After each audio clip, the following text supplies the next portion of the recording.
The Republican Party is in theory at least is grounded in conservative ideals. For the entirety of the 21st century, though, what was defined the party's politics has been a series of high wire acts, constantly pursuing political gain and hoping that the cost won't be too high. These gambles have cost the country billions of dollars and thousands of lives. Their 43 votes to acquit the former squatter Donald Trump are just the latest high stakes risk with no reward and potentially the one with the biggest consequences. Um, the person that did this article came of political age in the immediate aftermath of the Republican Party that the Republican Party led charge to the war in Iraq. The neoconservative wing rolled what it was sure was a set of loaded dice, and convinced that the people of Iraq would welcome us as liberators. Instead, what we got was a war that cost an estimated $2.2 trillion by 2013, a less stable Middle East, the rise of the Islamic State terrorists a decade later, and the evaporation of the budget surplus that Republicans had been left in January of 2001. It's a wager that the party it's a wager that the party has done its best to shove down the memory hole in recent years, highlighting Trump's belated opposition to forever wars without noting who started those wars anyway. Rather than be chastened after their bet that the reducing regulations on Wall Street would somehow trickle wealth down to the masses, it did not, and it resulted in the 2008 financial crisis. Republicans had decided to gamble with the credit of the United States of America twice in 2 years.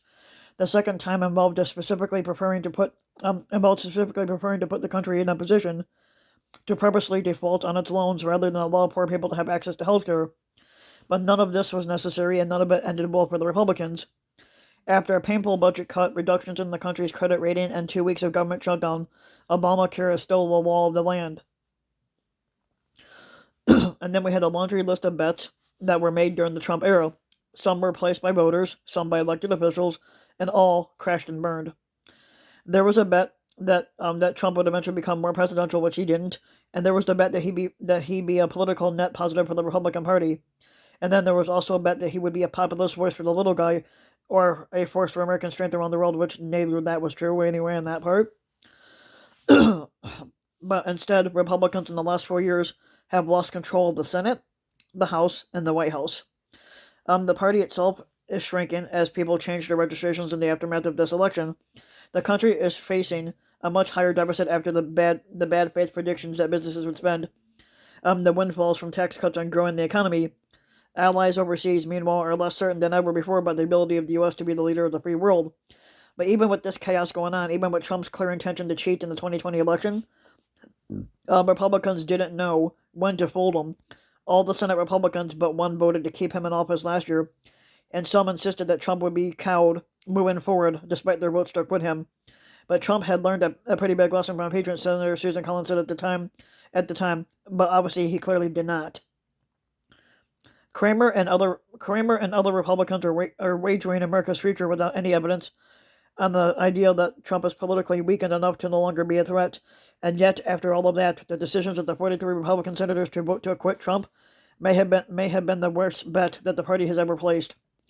Senator Kevin Kramer, a Republican from North Dakota, told reporters Friday that the trial had disqualified Trump from running for future office, even if the Senate had left the door open for him. There's some support that will never leave, but I think that it is a shrinking population and probably shrinks a little bit after this week, Kramer said. Kramer and other Republicans are wagering but